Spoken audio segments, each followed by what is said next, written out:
அப்பளம் கூட்டு எப்படி செய்யுதுன்னு பார்க்கலாமா? ரொம்ப ஈஸியான முறையில் செய்யலாம்.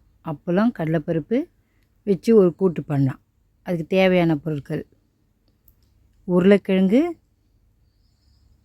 அப்பளம், கடலைப்பருப்பு,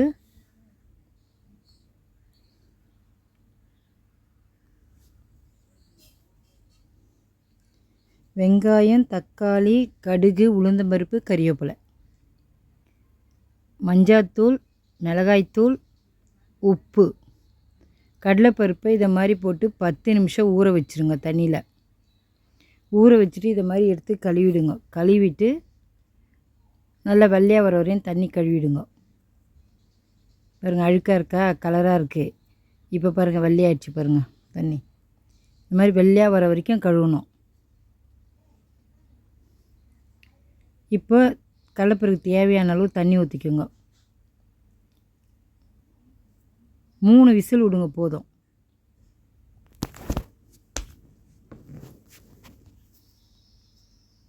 மூணு விசில் விட்டோடனே இறக்கிடுங்க. இப்போ பாருங்கள், கடலைப்பருப்பு வெந்துருச்சு. கரெக்டாக இருக்குது தண்ணி, தீயவே இல்லை பாருங்கள். கரெக்டாக கடலைப்பருப்பு வெந்துச்சு. ஊற வச்சு வேக வைங்க, அப்போ தான் சீக்கிரம் வேகும். இப்போ உருளைக்கிழங்கு இதை மாதிரி எடுத்து தண்ணியில் போட்டு நல்லா இதை மாதிரி கழுவிடுங்க. மண் இருக்கும் இல்லை, எவ்வளோ மண் பாருங்கள். நல்லா கழுவிடுங்க. அவ்வளோதான், கழுவியாச்சு. தண்ணி இப்போ வெள்ளையாக இருக்குது பாருங்கள். இப்போ குக்கரில் போட்டு கொஞ்சமாக தண்ணி ஊற்றிடுங்க. தண்ணி விட்டு 2 விசிலில் வெந்துடும். இப்போ இறக்கிடலாம். பாருங்கள், 2 விசிலில் வெந்துச்சு உருளைக்கிழங்கு. எடுத்து அந்த தண்ணியை ஊற்றிட்டு, பச்சை தண்ணியை ஊற்றிட்டு, இப்போ இந்த மாதிரி உரித்து எடுத்து வச்சுக்கோங்க. ஈஸியாக வரும் தோல். இது மாதிரி உரித்து எடுத்து வச்சுக்கோங்க. இப்போ இதை துண்டு துண்டாக கட் பண்ணி போட்டுக்கோங்க. இது மாதிரி துண்டு துண்டாக கட் பண்ணிட்டு இப்போ அது ரெடி ஆகிடுச்சு. இப்போ அப்பளம் பொரிக்கலாம்.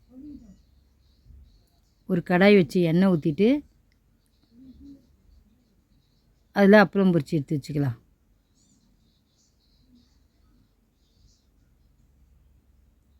எண்ணெய் இல்லாமல் பொரித்து எடுத்து வச்சுக்கோங்க.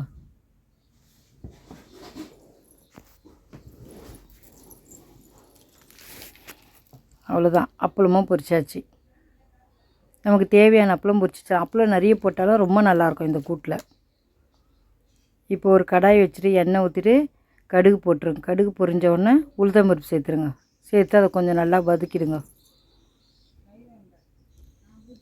இப்போது வதங்கின பிறகு வெங்காயம் போட்டுருங்க. வெங்காயம் போட்டு நல்லா வதக்குங்க.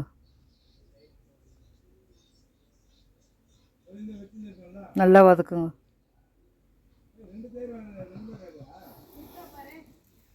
இப்போ தக்காளி சேர்த்துருங்க. வெங்காயம் வந்து தக்காளி சேர்த்து நல்லா வதக்கிடுங்க.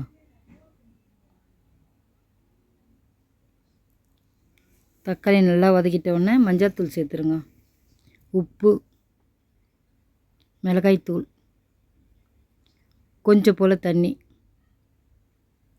இந்த மிளகாத்தூள் போட்டால் நல்லா கொதிக்கிட்டோம். இது நல்லா கொதிச்சிருச்சா? இப்போ உருளைக்கிழங்கு சேர்த்துருங்க. அதில் சேர்த்துட்டு நல்லா கிளறி விட்டுருங்க. இது மாதிரி இப்போ அப்பளத்தை இதை மாதிரி நுணுக்கிக்கோங்க. முழுசாக போட முடியாது, உடச்சிருங்க அப்பளத்தை. சரிங்க, இந்த மாதிரி உடச்சாச்சா? இப்போ எடுத்து அந்த உருளைக்கிழங்கு போட்டு வந்த பாருங்க, அதில் சேர்த்துருங்க. சேர்த்துட்டு இது மாதிரி நல்லா கிளறிடுங்க.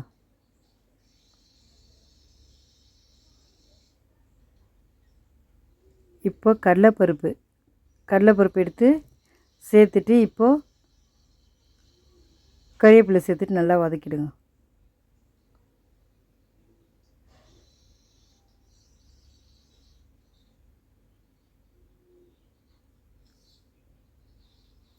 அவ்வளோதான், ரெடி ஆயிடுச்சு. அப்பளம் கூட்டு ரெடி. நீங்களும் இதேமாரி செஞ்சு பாருங்கள்.